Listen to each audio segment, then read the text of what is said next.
لیکن ابھی تھوڑی دیر پہلے صدر محترم نے ایک بات کہی تھی. پہلے وزیر اعظم پنڈت جواہر لال نہرو اور ڈاکٹر ہری ونش رائے بچن سیڑھیوں سے اتر رہے تھے. پنڈت نہرو کا پاؤں پھسلا, لڑکھڑائے. ڈاکٹر ہری ونش رائے بچن نے آگے بڑھ کر کے انہیں تھام لیا. نہرو جی نے کہا کہ بچن صاحب آپ نے مجھے تھام لیا ورنہ میں تو گر جاتا. ڈاکٹر ہری ونش رائے بچن نے اسی موقع پہ کہا تھا کہ سیاست جب لڑکھڑاتی ہے تو ادب اسے تھام لیا کرتا ہے. اسی تمثیل کے ساتھ ایک اور چیز, مجھے نام یاد نہیں آ رہا ہے, غالباً البرٹ کامیو یا پھر مارکیز کا جملہ ہے کہ جب انسان اپنے اندرون میں ٹوٹ پھوٹ کا شکار ہوتا ہے تو ایک ادیب اسے اپنے اندرون کی مرمت کے لیے سامان مرمت فراہم کیا کرتا ہے. جب کوئی فرد اندر سے ٹوٹ جاتا ہے, ذہنی طور پر, خیالی طور پر, جذباتی طور پر, تو ایک شاعر اور ایک ادیب اپنی تخلیقات کا مرہم لے کر آتا ہے اور اس کے اندرون پہ وہ اس طریقے سے مرہم لگاتا ہے کہ اس کا اندرون سنور جاتا ہے. یہ رومانی نظمیں بظاہر رومانی ہوتی ہیں لیکن حقیقت میں ان کا پس منظر بڑا وسیع ہوا کرتا ہے. مجھے یاد ہے فیض احمد فیض کی نظم تنہائی کے تعلق سے بڑی لمبی بحث چلی تھی کہ یہ ایک مجرد رومانی نظم ہے, اور اس کے بعد پروفیسر علی احمد فاطمی صاحب نے قلم اٹھایا تھا. ایک بڑا طویل مضمون ان کا آیا تھا جس میں انہوں نے تمام اقوال کو, تمام آراء کو دلائل کے ساتھ رد کیا تھا, اور اس نظم کو اس وقت کے سیاسی پس منظر سے جوڑتے ہوئے انہوں نے کہا تھا کہ تعبیرات بدل چکی ہیں, استعارے بدل چکے ہیں, محبوب کہا جائے تو محبوبہ ہی مراد نہیں ہوا کرتی, لب و رخسار کی بات کی جائے تو کسی عورت کے لب و رخسار ہی مراد نہیں ہوتے, وصال کی بات کی جائے تو دو جسموں کا ملن مراد نہیں ہوتا, بلکہ ان لفظیات کا پس منظر بڑا وسیع ہوتا ہے. اور یہ انہی لوگوں کے خاصے کی چیز ہے جو شعر فہمی کا ذوق رکھتے ہیں. ساحر کی نظم آپ اٹھا لیجئے کسی کو اداس دیکھ کر. نظم جب ساحر شروع کرتا ہے تو کہتا ہے کہ تمہیں اداس سا پاتا ہوں میں کئی دن سے, نہ جانے کون سے صدمے اٹھا رہی ہو تم, وہ شوخیاں وہ تبسم وہ کہے نہ رہے, ہر ایک چیز کو حسرت سے دیکھتی ہو تم, چھپا چھپا کے خاموشی میں اپنی بے چینی, خود اپنے راز کی تشہیر بن گئی ہو تم. لیکن نظم جہاں سے جا کے ٹرن لیتی ہے, جہاں سے مڑتی ہے, اور جہاں سے ایک ترقی پسند ساحر لدھیانوی ہمارے سامنے آتا ہے, یہ غم بہت ہے میری زندگی مٹانے کو, اداس رہ کے مجھے اور کوئی رنج نہ دو, وہاں سے نظم کا تیور دیکھنے لائق ہوتا ہے. تو رومان اور آج کے عہد کا رومان یہ مجرد رومان نہیں ہوتا بلکہ شاعر کا ایک فکری پس منظر ہوتا ہے, اور اگر آپ اس پس منظر سے جڑ جاتے ہیں تو پھر اس تخلیق کا مزہ دوبالا ہو جاتا ہے. آئیے انہی خیالات کے ساتھ میں آواز دوں ڈاکٹر خالد کمال صاحب کو کہ تشریف لے آئیں اور عمران ساغر کی شاعری کے تعلق سے 2 منٹ ڈاکٹر صاحب تشریف لائیں.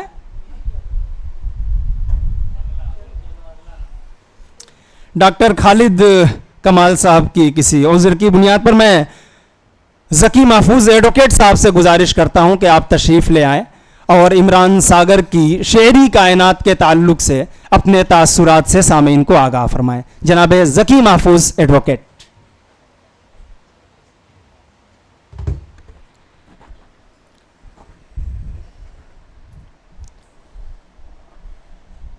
جناب صدر،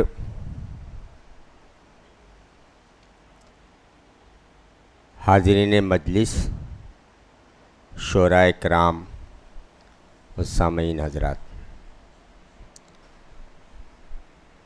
دانش بھائی نے شروع میں کہا تھا کہ ایسی محفلیں خال خال ہی ملتی ہیں.